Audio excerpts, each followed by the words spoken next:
You are listening to End of Life University podcast, real talk about life and death.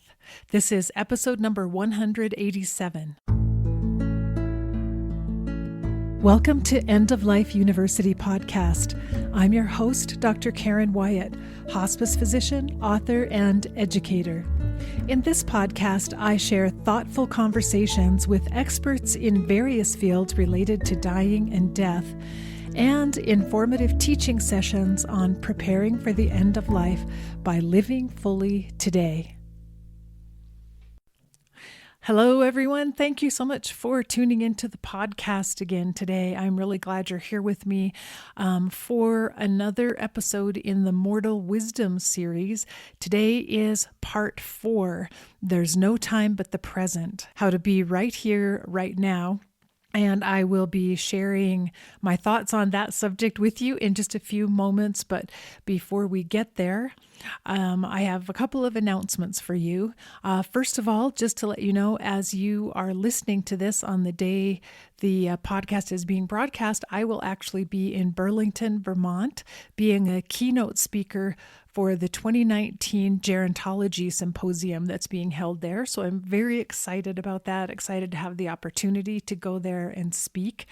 And I'll let you know next week how that all went for me. Many of you wrote to me and said you didn't realize that I did public speaking, so I realized I probably should be telling you more often about some of the things that I'm doing out there in the world. So yes, I am available as a speaker if you have an event coming up. Just hit me up, send an email to Karen@KarenWyattMD.com. I'm happy to listen to your proposals if you should need a speaker for an event. I also have an announcement, something I wanted to fill you in on. As all of you probably know, I'm really passionate about promoting education around end-of-life issues. That's one of my goals for this podcast, first of all, is to make it be educational and inspirational for listeners, but also to encourage people who are interested in teaching classes on death and dying issues.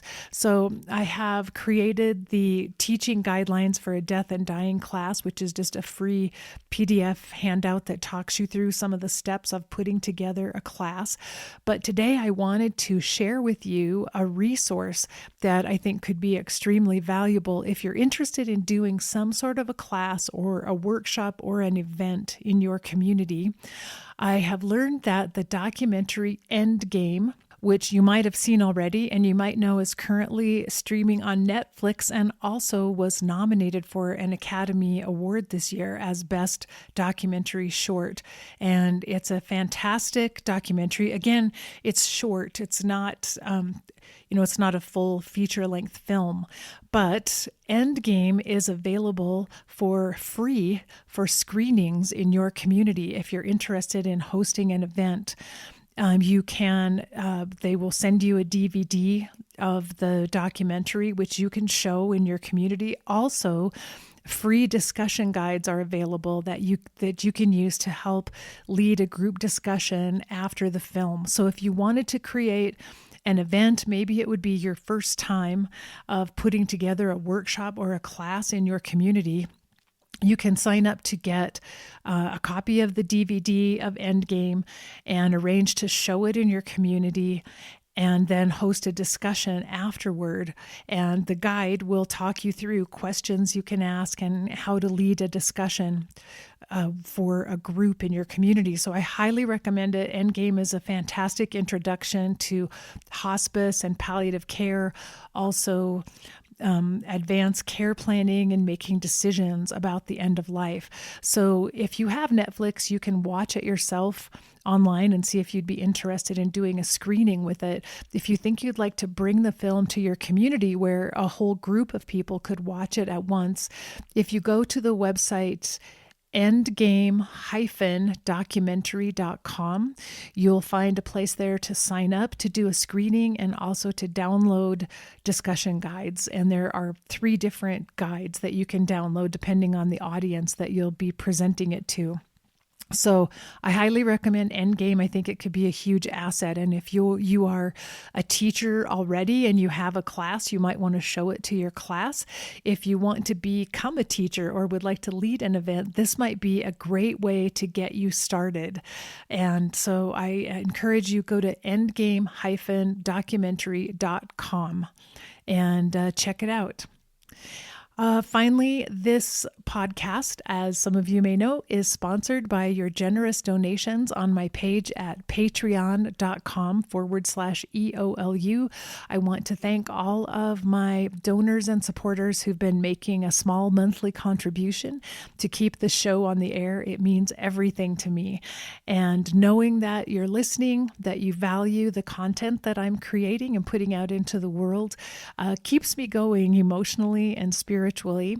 And in addition to that, also all the messages that I receive from you. I want to thank you so much, all the people who have emailed me over the last week about last week's episode and also the previous Mortal Wisdom episode. Thank you. I appreciate all of your kind words and your comments very much. It means a lot to me to know that you're out there listening. So thank you.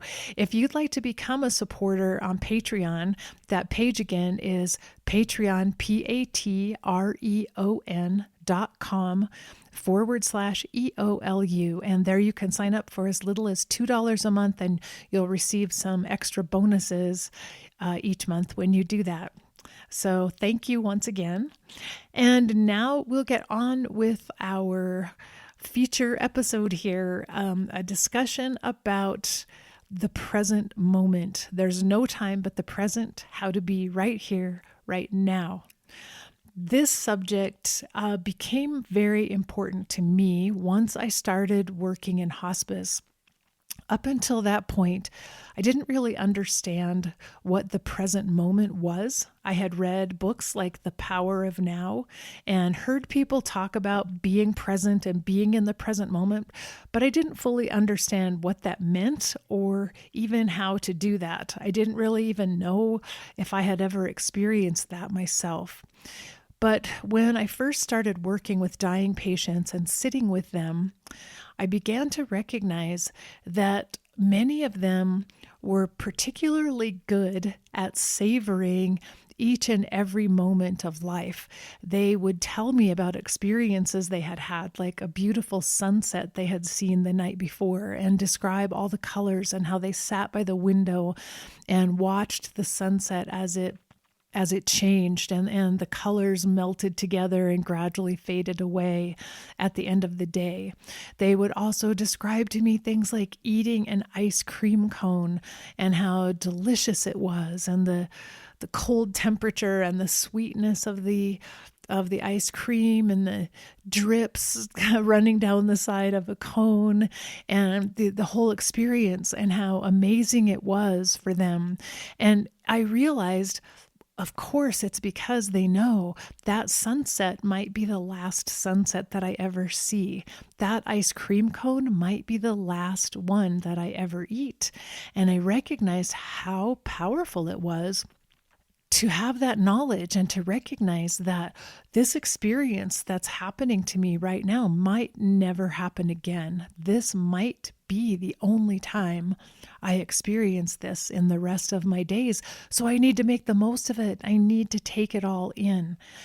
And I saw that for these dying patients, the knowledge that they had only a few days of life left was powerful information, a powerful motivator for savoring the present moment and soaking up everything good about what was happening right now in the moment, for cherishing every smile from a loved one, every time they got to hold a grandchild in their lap or laugh with a friend.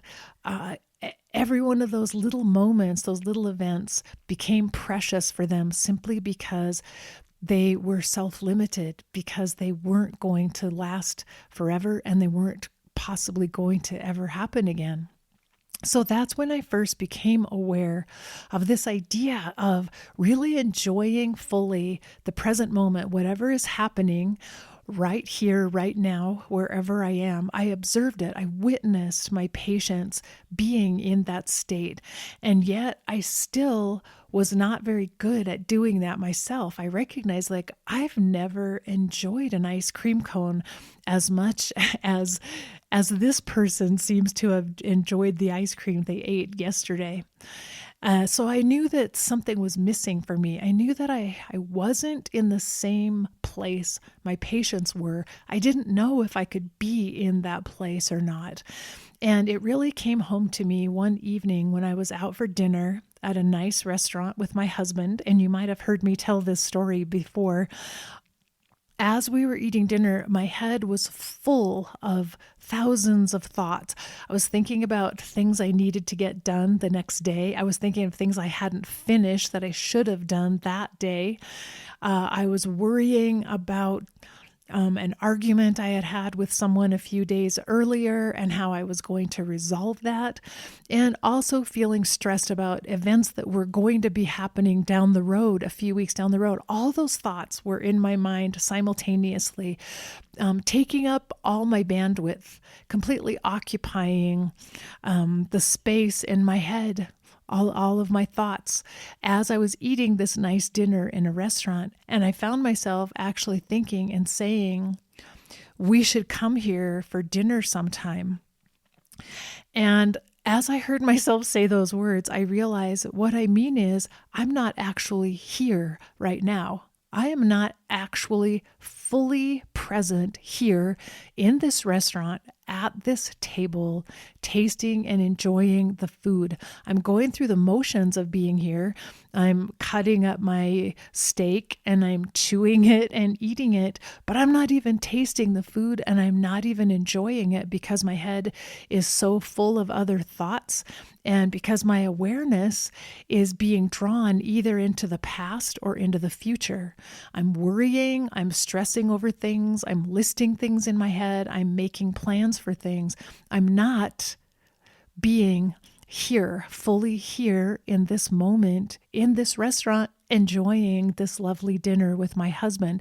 And that's why the thought occurred to me, I want to come back here again someday when I could actually be here and actually enjoy it and actually take all of this in fully. I knew that I wasn't fully there and fully present for it, and I wished I could be. And all I could think of was, we have to come here again so that I could really experience this place and what it has to offer. And as I thought about that moment, I felt very sad and I realized, wow, I am way off here. The way that I'm functioning is not really the way life is meant to be, because once again, having learned lessons like impermanence and knowing nothing lasts, everything changes, everything could be gone in an instant. I might not be here to come back to this restaurant again. The restaurant might not be here in the future. This is my moment. I'm here right now. I'm here in this place right now. This is my moment to enjoy the food here and to enjoy this experience of being here. And yet, in spite of knowing that and being aware of it, I did not know how to bring all these parts of myself into that moment so that I could fully take in that experience. So it became obvious to me, I don't know how to be in the present moment. I don't know how to live fully each and every moment of my life. My dying patients do know that. Most of them do seem to be learning that and mastering that. In some ways, it's because they don't have a choice. They don't see a future that they can think too far ahead about, and many of them are deciding that they need to let go of some of the things that happened in the past, and especially old resentments and bitterness and anger that they might be holding on to. Many of them decided that needs to go. I have to let go of all of that. I don't have time to waste on thinking about stuff that already happened in the past that isn't happening now. I need to be here. I need my energy right here so I can make the most of what's happening in this moment. So it became clear to me that I was not good at doing that at all. And I wondered if possibly I would have to wait until I was at the end of my life. But once again, I realized again that thought, but everything is impermanent. How do I know I'm not at the end of my life? I don't even know that for sure. And I recognize when I could fully embrace the idea of impermanence that we already talked about in the first part of this series, I could remind myself every day that nothing lasts. Everything changes. What is here for me this moment right here, right now, may not continue to be here. I have to make the most of what's here right now. So I set out to try to learn how to be in the present moment and to learn what it takes to bring all of my energy and my focus into this moment right here, right now. And for me, it was a huge advantage to be working in hospice, to be around death and dying in my job every day, because I had constant reminders, as I've said before, of impermanence and of the fact that life is short and fleeting. So I was motivated every single day to practice and to work on myself and to discover how I could experience more of the present moment. Also, at this time, as I was learning more about how to be with a dying person, one of the words that kept coming up over and over is to learn the art of presence, how to be present with a patient. And at that moment, I understood that's the same thing. Being present with someone, having presence is the same thing, having all of your attention and your focus be on the present moment. And it became clear to me that being present for another person is a skill that's very valuable, but something that we have to learn and practice for ourselves. So that's what I set out to do. And for myself, I already had some practices in my life. I already did yoga every day, which had taught me how to get into a state of relaxation. It taught me to slow myself down and how to use my body to stretch, to bend, to get into a pose of relaxation so that I could begin to find some stillness in my life. And I was already using meditation to a certain extent.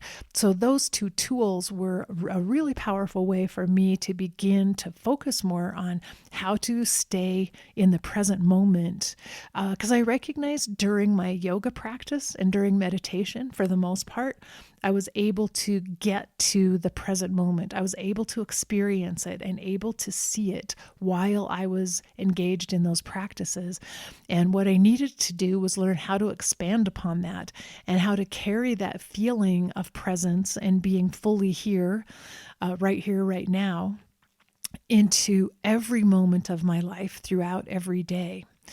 One thing that has been very powerful for me has been reading the book, The Heart of Buddha's Teaching by Thich Nhat Hanh, where Thich Nhat Hanh explains the approach in Buddhism toward mindfulness and presence. And it makes a lot of sense to me and was very helpful to me as I was working on my own practice. And first of all, he talks about the fact that presence means attention. And so being present, it's actually where is our attention going? And so the reason I wasn't present at that dinner I was having with my husband is because my attention was going off in 1,000 different directions. My mental attention, my thoughts, my mind was going off in many different directions. In addition, my emotions were also in other places. I had an emotion of some anger and frustration about something that had happened a few days before with another person. I also had some anxiety about things that were going to happen in the future. So my emotions were caught up in the past and in the future, not in the present. And Thich Nhat Hanh describes that presence is the art of bringing the body, mind, spirit, speech, emotions, all into a single alignment, so that every aspect of our being, every aspect of ourselves is focused at the same time, in the same place, which is this moment right here, right now. That is what ultimately presence means, to have every aspect of who we are, every aspect of our being in alignment in whatever is happening right now, wherever we are.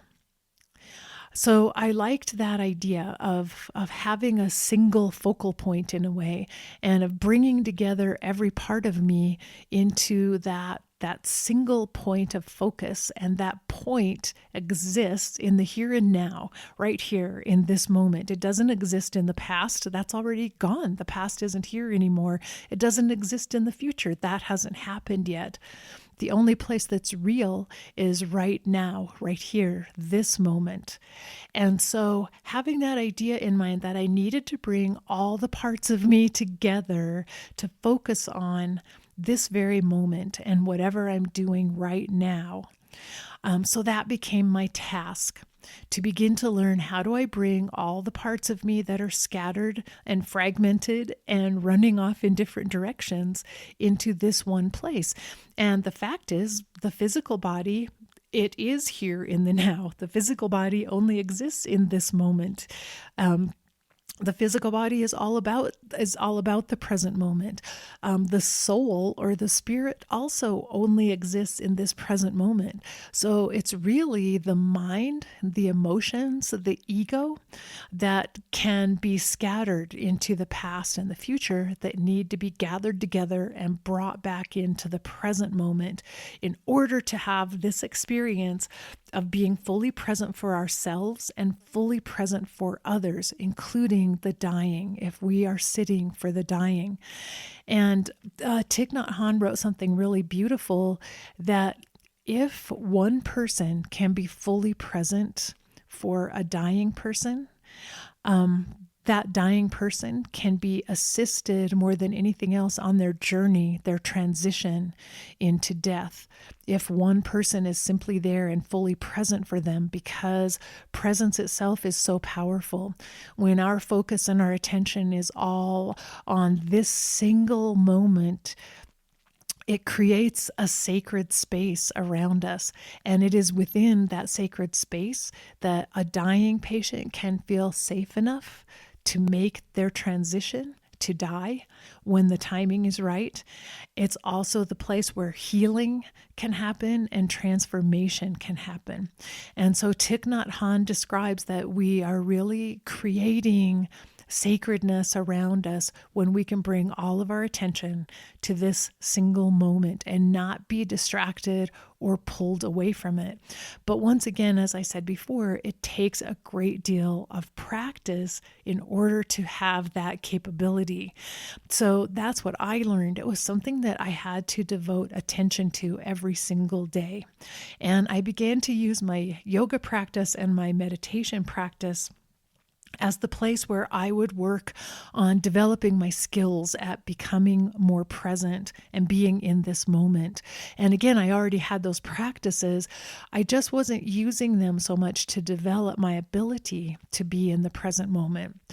So I have a few recommendations based on what I learned about how to be present. And I will tell you, in all my years of working in hospice, I have had many other hospice practitioners, nurses and aides and volunteers and social workers say to me, I know I'm supposed to be present with the patient, but I don't know how to do that. And I recognize we're all kind of in the same boat. It isn't necessarily something that just comes naturally to us. It is something that we have to learn, and we need guidance to even know how to learn it. Where do we go? How do I learn how to be present? So here are a few steps that I learned for myself that can help me practice being in the present moment. And once again, I want to emphasize, because it's a practice, you should know that it isn't that you suddenly overnight can be fully present in all the moments of your day the next day. This is something that takes a long time to develop and to hone over time. And that initially you may feel like, oh, I feel like I'm here. I feel fully present. And that might last for a few seconds, and it might instantly dissolve away because your attention will get distracted and your thoughts will go somewhere else. And then later in the day, you might bring yourself back to that focal point again, only to have it dissolve away again and disappear. And that's what the practice is really about. The practice is about bringing yourself into the present moment, having it disappear, and then figuring out how to get back to the present moment again, and repeating that over and over and over again, thousands of times.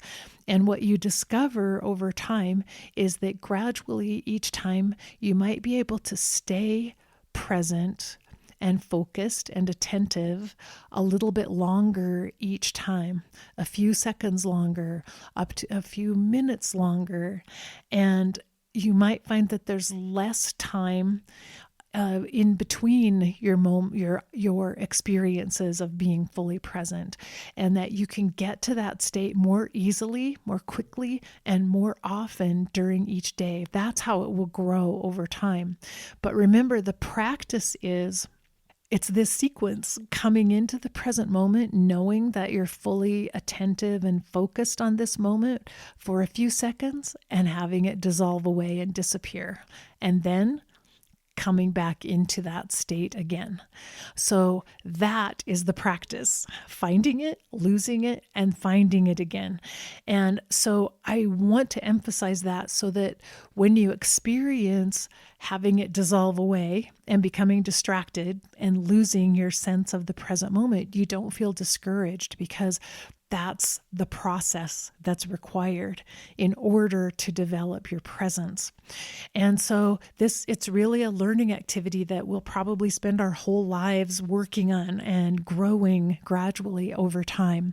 If you're lucky enough to work in hospice or to work with dying patients, or with any patients really who are ill, that is an amazing opportunity to work on your skills and practice, because you will have times when you are called upon to sit at the bedside of someone who simply needs you to be there and be quiet and still for them. And so you can use those opportunities as times to practice your focus, and times to practice bringing your awareness to this moment right here, right now.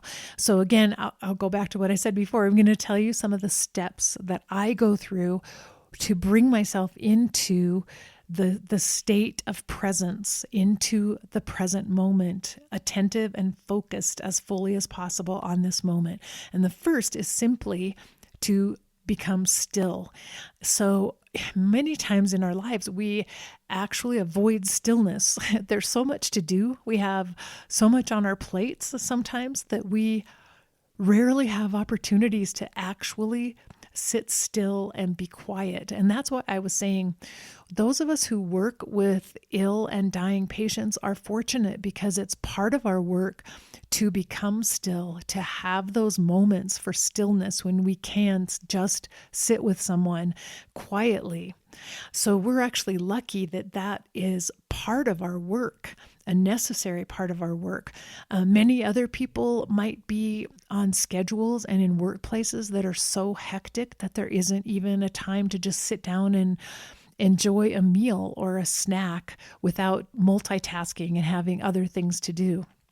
For people who are in that busy sort of state for most of their lives, you will have to find opportunities when you can be still, and you don't need a lot of time. You only need a few minutes, maybe 5 minutes, where you can go someplace. Perhaps there's a place in your workplace where you can go where it's quiet and you can be alone, and you can simply sit without your phone, without your day timer or planner, without a book or anything else, without any distractions, to sit quietly for a few minutes in one place. That's the first requirement, is that you have opportunities in your day for stillness. So again, you might have to carve out a time to be still. You might have to get up a few minutes earlier in the morning when everyone else is asleep before you have to start helping kids get dressed or making breakfast or packing lunches. You might have to stay up a little later after everyone else is asleep. You may have to steal away at other times during your day. And so I encourage you to seek out places and times where you can enjoy, and let's just say 5 minutes of stillness. You need that 5 minutes every day. That's the starting place, having stillness. It'll actually get easier for you to get into the present moment down the road, and you won't need so much quietness and solitude to get there. But in the very beginning, it's essential that you have a place you can go that's quiet and still. So the next step, once you are in your still and quiet space, is to tune into the body, because as I mentioned, your physical body is in the present moment. It's right here, right now, in this moment.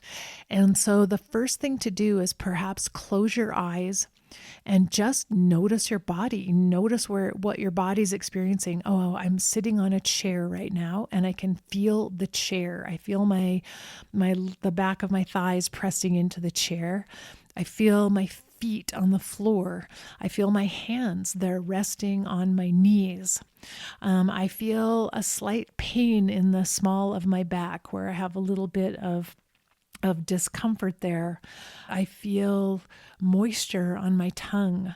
I feel the breath coming in and out through my nostrils. Just in that moment, tune in to whatever physical sensations you are experiencing in your body, because those sensations are happening in this moment, right here and right now. And so experiencing your own body is a great way to begin to come into this moment and be aware of what's happening right now. So be still and quiet, tune in and listen to your body, experience whatever your body is experiencing in this moment. And the next step is to begin to notice your breath. And I already mentioned you can feel the air coming out of your nostrils. You can feel air moving through your mouth and cooling off your tongue as the air moves in and out through your mouth. So notice your own breathing and begin to focus in on the breathing and paying attention to it. The breath is one of the very best ways to bring you into the present moment. When you incorporate it into this practice that you're going to do for 5 minutes every day of your practice of presence, when you utilize focusing on your breath, you're going to be strengthening a tool that will help you wherever you are at any time in any place in your life. It's this awareness of your own breath. And as I said, you're breathing in this moment, right here, right now. And so the breath is one thing that can almost always draw your attention into the present moment by simply focusing on the breath. And all you have to do is notice it. Notice the air coming in and the air going out. And to even heighten that awareness and focus, you can count your breaths as you're breathing. One thing I like to do, I count to 5 as I breathe in, and it occupies my mind and my thoughts. I'm counting, so I give my mind something to do, which is to count the time as I'm breathing in, 5 in, up to 5, and then 1 through 7 as I breathe out. One of the reasons I've talked about before to breathe out longer than you breathe in is because it helps activate the parasympathetic nervous system. A prolonged exhalation activates the parasympathetic, which puts you into a more relaxed state, which is very helpful when you're trying to be present in the moment. It helps counteract the adrenaline surge, the fight or flight reaction that is triggered by the sympathetic nervous system. So while you're breathing and counting, count in for a count of 5 as you breathe in, and then breathe out for a count of 7, and do that 3 or 4 times. And intentionally focus your thoughts on counting as you breathe, also on noticing the movement of the air and whatever sensations there are in your body as the air moves in and out, as your lungs fill and then empty again. You can be noticing that sensation, because again, that's the present moment. That's what's happening in that moment as you're breathing. So the more that you practice on a daily basis, focusing in on your breathing, the more you're going to strengthen your ability to do that practice. And you'll be strengthening it as a tool that you can use in other places, so that when you're in any other situation where you start to feel stressed, you start to feel yourself worrying, you feel your mind racing off and going into the past or into the future, you feel your emotions rising, you can simply use your breathing practice. Take 3 deep breaths, count the breaths in and out, and it will help bring you back into a more relaxed state and a more focused and attentive state in the present moment. So utilize that breathing practice every single day in this little 5-minute exercise of stillness. And once again, you will actually be training yourself to notice the breath and focus on the breath, so that down the road, after you've done this for a few weeks, it will actually come easily to you. And it will occur to you, oh, I could use my breath right now in this situation. And you'll begin to call on that tool and that practice when you need it, when you need to come into the present moment. And so, say my example again, if you're a hospice worker, and you need to come into a situation where there's a family that's very upset and angry, and a patient that's anxious, and you somehow are the person who's been called upon to bring calmness into the situation. That's the moment when you use your breathing before you walk in the front door. Take 3 slow, deep breaths. Get yourself into a relaxed and calm state. And you will be walking into that household, bringing this like moving cloud, not even cloud sounds negative, but it's like this moving essence of calm energy into a space that is disturbed and conflicted and upset. And you will be able to calm things down simply by your full presence there. And using those 3 deep breaths before you walk in is what gets you started, is what brings you into a calm space, so that you can create that for the family and the patient that you're with in that situation. So you will find over time, breathing is your most helpful tool for getting yourself into the present moment, no matter where you are. But the next step, while you're sitting in your 5-minute practice each day and doing this breathing, is to allow whatever emotions come up to arise in you. Because remember, Thich Nhat Hanh said it's bringing all of the parts of ourselves together in the present moment, and that includes emotions. And so if you do find anxiety rising in you, or anger or frustration or fear or sadness, it's important in that moment that you allow the emotions to arise. It's not helpful to try to repress them or shut them down, but allow them to rise and simply witness them.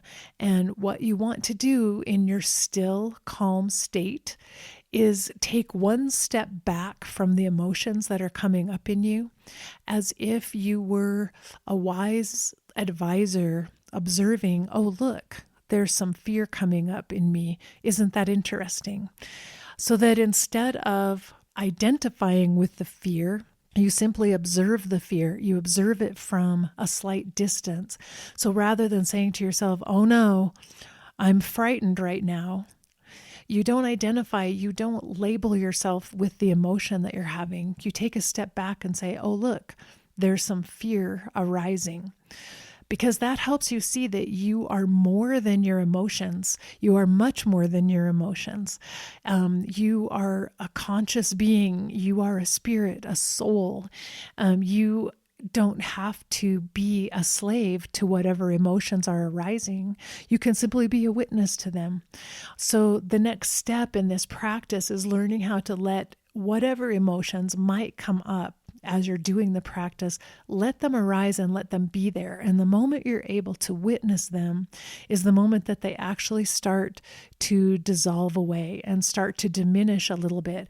And they no longer become a problem or a distraction to you because you're simply allowing them to be there, like, oh, emotions are normal. It's normal to have those.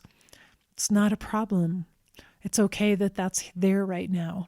Isn't that interesting? But I'm so much bigger than that. I'm so much more than my anger. I'm so much more than my frustration. I'm so much more than this worry and anxiety that's coming up in me. I'm so much more than that. I'm a calm center. I'm a calm spirit. I'm not bound and limited by these emotions that are present right now. So those are the kinds of thoughts that you can cultivate as you're witnessing the emotions when they arise. And then the next step in this process also is to let your thoughts drift by, because the moment that you sit down and become still and start focusing on your breathing, and you also don't feel controlled by your emotion, your thoughts will begin to drift again out in many directions. And that's because that's what our minds do. That's what our thoughts do. And our minds have had all these years of our lives to practice being distracted all the time and going off in many different directions. And we're now in the process of training our minds to come into a center focus, to stay in the center, to stay attentive and focused on this moment. It's a training process, though. And so, as I said, we're going to continually fall out of it over and over again so that we can practice getting back in and coming back into the center and coming back into focus. So allow the thoughts, whatever thoughts go through your mind, try to not cling to them or attach to them or pay too much attention to them. Allow them to float by as if they are clouds floating by in the sky. And you don't have to pay attention to them. You don't have to do anything with those thoughts. You don't have to make decisions or solve anything or work toward anything in this moment. These thoughts are there. Oh, well, that's interesting, but let it go. Let it go, just as if the cloud passes on and moves by you in the sky, only to make space for another cloud to come by that will pass by you. So these are the 5 components that I recommend of this daily practice to learn presence. And I'll repeat them again. First, stillness, creating the space and time to be still and quiet. Second, tuning in to the body and noticing whatever sensations the body is experiencing.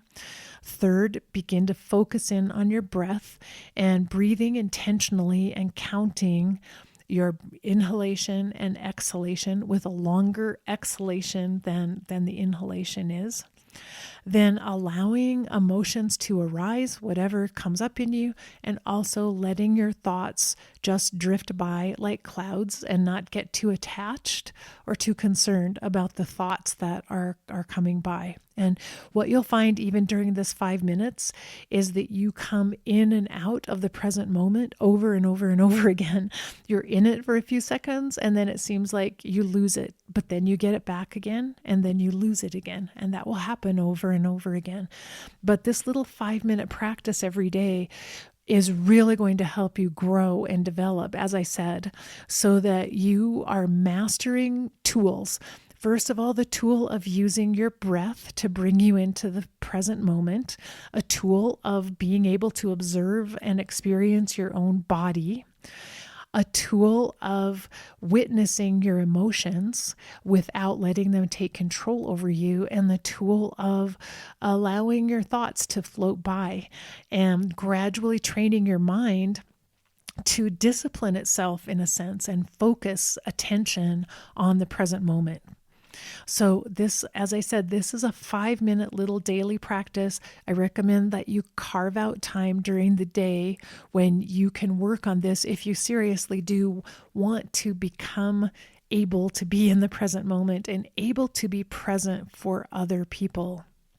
Thich Nhat Hanh also wrote something beautiful, that being present for another person is how you help alleviate their suffering, and that there's nothing else you can do to take away their suffering, but simply being fully present with them and for them in the moment, fully attentive, fully listening, fully experiencing every exchange energetically that's taking place between you and the other person actually helps relieve whatever suffering they're experiencing. That's powerful. That's an incredibly powerful tool that each one of us wants to be able to use for the people we love in our lives. We want to know that we can fully be there for them and not be distracted and not be working out something else in our head instead of listening when they're trying to tell us something. And again, when we're working with other people, working with patients, we want to be able to be present for them. We want to be able to listen deeply and fully. We want to be able to understand what they're experiencing, and we want to be able to create that sacred space within which they can heal and transform. They can feel loved, they can feel heard, they can feel seen, they can feel meaning in their own existence through that connection with us because of our ability to be present with them. So I encourage you highly to utilize this daily 5-minute practice of training yourself to be in the present moment. And so the second step that you can take once you've been doing your 5-minute practice every day for a while and you feel like you are able to bring yourself into the present moment somewhat more easily, and that you can stay there for a little bit of time, at least a few seconds or a minute or so at a time, begin to utilize this new ability of yours to be more present during activities that you're doing during the day. And one great activity is when you're eating a meal. And so I mentioned to you my inability to be present and actually taste and enjoy the meal I was having at a really nice restaurant, which is what called my attention to the fact that I needed to figure out how to do this better. So you might use this ability you're working on, you're training yourself to become present when you're eating something. And you may not be able to maintain it for an entire meal, and especially if you're sharing a meal with other people, because there will be a lot of distractions. But what you might do is pick out one item of food that you're going to eat. Maybe you're going to eat a strawberry, or maybe a piece of chocolate, something amazing, something with lots of flavor and taste that's really wonderful that you would fully enjoy eating. And use your newly found skills of presence and focus and attention while you're eating that particular item. So let's say it's a strawberry, and hopefully, if you don't like strawberries, imagine something else here that you would enjoy. But focus in on what it feels like as you bite into the strawberry, and as you feel the strawberry, the coolness of the strawberry on your tongue, and how it's slightly tart and slightly sweet at the same time. And you can feel those little seeds on the outside of the strawberry. The texture is slightly rough, but then when you bite into the middle, it's soft inside. And so as you eat that strawberry, notice every single detail about it. And again, you're using your senses. You can smell the smell of the strawberry. You can see the redness of the color and the different shades of redness as you look inside the strawberry. And tasting and feeling and using all of your senses as you chew it and savor it. So I'm not saying you have to do this for an entire meal. Again, just just for a moment, pick one thing, one bite of food that you're going to eat, and practice being fully present as you eat that, and just savor it and get everything you can out of that bite, every little bit of enjoyment that you can, because that's giving you really powerful training at multitasking, in a way, being in the present moment while you're doing an activity, because that's really the secret. Is we want to learn ultimately, how do we be in the present moment most of our lives, during most of the time that we're awake and here, not just in those little moments of stillness when we steal away and make everything quiet so there are no distractions. We want to be so good at being present that we can be present for every activity we do throughout the day. So eating is a really powerful way to practice this, because it involves all of our senses. Another thing is listening to a piece of music. If there's some music you especially love, you might stop for a moment and listen to it and take all of it in and hear it, feel the beat and the vibration of the notes, and listen to the melody and hear the harmonies and hear the instruments that are playing and the percussion in the background, and just take all of it in, fully absorb that piece of music. Also, it could be, as I described with my hospice patients, watching a sunset and noticing all the different hues and the shades and the tones of color that are appearing in the sky, and how they come, and this cloud turns orange for just a few minutes and then it fades away so quickly. But over here, there's a little bit of purple and some red. Notice all these colors and how beautiful they are and how fleeting and changing they are. You might use it while you're looking at a piece of art. Maybe you fully take in the art and the colors and the textures in the painting, or perhaps it's a sculpture, and fully focus and be fully present while you're observing it and witnessing it. Nature is another great place to practice presence. If you're out on a hike in the woods, notice a tree, the bark, the color and the texture of the bark, the unevenness of the bark. Notice twigs and leaves and stones, everything around you. A stream of water, listen to the sound of it.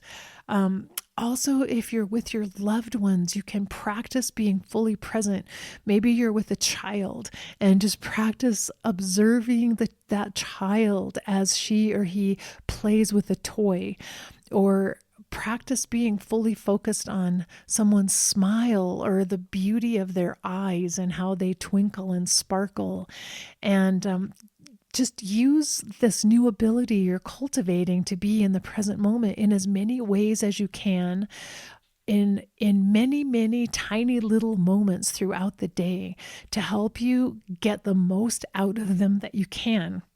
The more you practice it and the more you utilize this new ability, the more easily it will come to you, the more you'll actually find yourself being present when you weren't even trying to be, when you weren't even intentionally trying to focus your energy and bringing your attention to that focal point. You'll find yourself getting there all on your own without even your conscious intention of doing it over time. Now, that's not going to happen tomorrow. It won't happen after the first day you practiced it. But ultimately, this is where you're headed, is that you'll find yourself spending more and more of your time each day in this state of full presence and fully enjoying the day.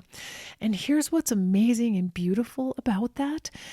In light of the fact that we are impermanent, that we won't last, and we are going to change, and that our lives are going to come to an end, when we have learned how to be fully present in as many moments as possible, day to day of our lives, whenever we do reach the point and it's our last breath, our last moment, we will have accumulated such a wealth of amazing, rich, deep, profound moments of living to the fullest, that the fact that we're letting life go will be part of a celebration. We will be able to say, wow, what a life it has been. It has been packed full.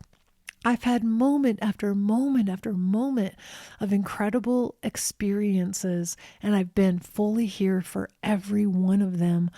And the fact that it's my time now to let go of all of this, that's okay, because it has been a worthwhile journey. I've made the most of it. I've made the most of being here. And that's how we want it to be. That's the place we want to be when we do come to that last moment, the last breath that we take in our lives. We want to go out with that feeling. I got everything I could out of this existence.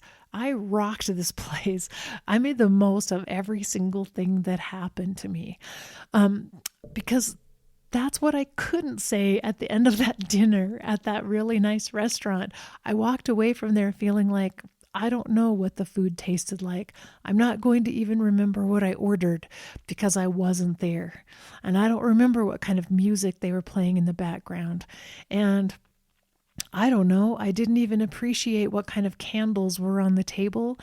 And I don't even remember what my husband and I talked about because I wasn't really even there. And that's sad. That's very sad. The fewer moments like that we have in our lives, the better. The more we have these rich moments of deep and profound experience of whatever is happening right here, right now, the more we're going to be building up to an end of life that feels powerful and meaningful to us. And so there's one more thing I wanted to share with you at the end, to think about, and another little practice that you might be able to use. And this is based on a study I read that has been done, some research that's been done at UCSF, the University of California at San Francisco, on the emotion of awe, A-W-E, awe. And awe is, they have described it as when we see something novel or new that doesn't fit with our understanding of the world. And that experience causes us to feel small in comparison to the experience that we're having. And so one example of this, if you've ever been in a place, maybe camping or out in the wilderness where you're away from the lights of the city and you look up and see the Milky Way in the sky. And it's so incredible when you realize how many stars are out there in the universe and how far away they are from you, but you can still see their light in that moment. And you recognize the vastness of the universe and feel how tiny you are on this one little planet that's just a tiny fragment of the entire universe. That's the sense of awe when you feel small because you're looking at something so much bigger than yourself. And I wanted to bring that up because for me, this has a lot to do with being in the present moment, is kind of living in a state as much as possible of awe, remembering awe. Remember in every moment that I'm really a tiny speck here and the universe is immense, enormous. It's so much bigger than I can even comprehend with my mind. And that's a powerful experience. And what these researchers found that's very interesting is that when we are in a state of awe and experiencing awe, we experience greater humility, which makes sense. We see ourselves as small. It helps us get out of our ego state of believing that we're the center of the universe and that we're the most important creation in existence. It helps us remember our place and get humble, and helps us kind of transcend the concerns of the ego. It also, in studies they've shown, people experiencing awe are more likely to find social connections and harmony with other people. Because when we feel small and we don't feel like we're the center of the universe, we recognize more our interdependence with other people and our need to be connected with others and to work together with other people in order order to survive, because we see the reality of the situation that we're really in here. As I said, a tiny speck in a vast universe. But in addition to that, in studies, they found that people who are experiencing awe have greater immune health. It means so the immune system functions better, which means you're less likely to get ill. And a healthy immune system is less likely to experience autoimmune diseases. So you have greater health, greater well-being, less anxiety, more satisfaction and happiness in life the more often you are able to experience awe. But this is how I'm connecting with what we've been talking about today, is that you will have a greater capacity for experiencing awe when you can be in the present moment more often, because you will notice how awe-inspiring this entire planet is. Even if you're not looking up at the Milky Way, you will become awed by every little thing that you start to see around you during the day. You will be in awe at the way the needles on a pine branch line up in relationship to one another. You will be in awe at the beauty and the symmetry of the petals of a flower. You will be in awe at the different colors of blue in your loved one's eyes. You will be in awe at the way a blade of grass can grow up through a crack in the sidewalk. You will find everything around you can inspire you to this place of awe, of recognizing the beauty, the power, the vastness of the earth itself, and your good fortune at actually getting to be here to witness all of this, to experience the awe.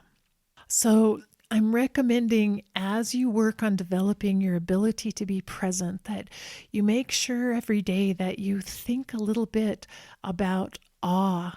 What inspires you with awe? What fills you with that feeling of something so much greater than just you and just your life and just your existence? It's what brings you to that place.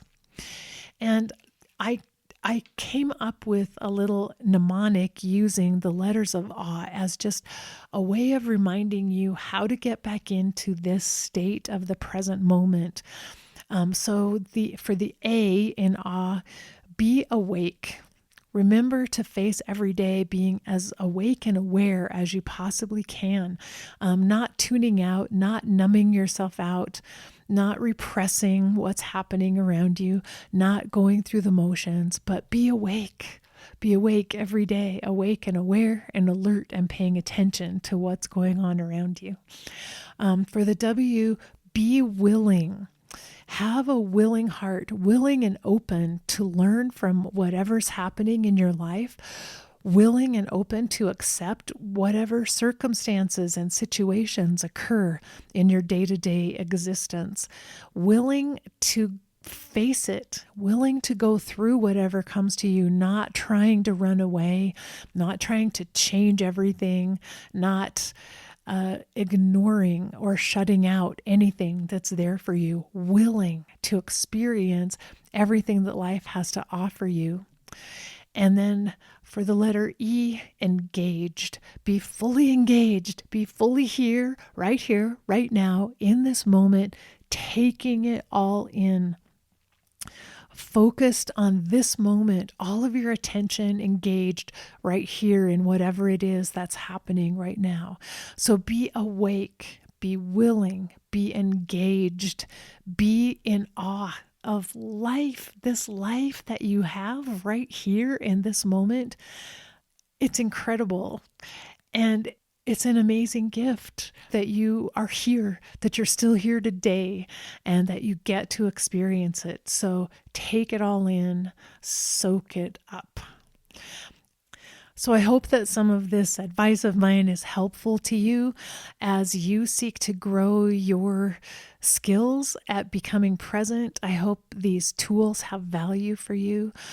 I hope that you'll remember to pay attention to your breath, that you'll remember to savor everything that comes along in your life, that you'll remember to let yourself experience awe whenever possible in your day-to-day life.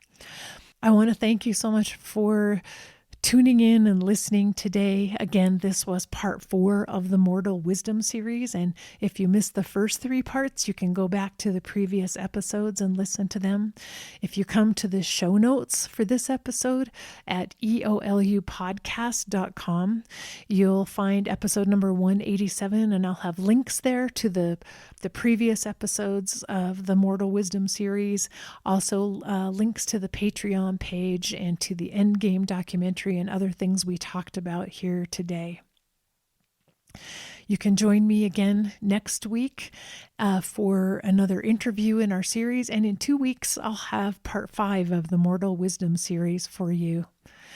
So again, thank you so much. I really appreciate you being on this journey with me and giving me your time to share some of the thoughts and the wisdom that I have been able to gather through my work in hospice.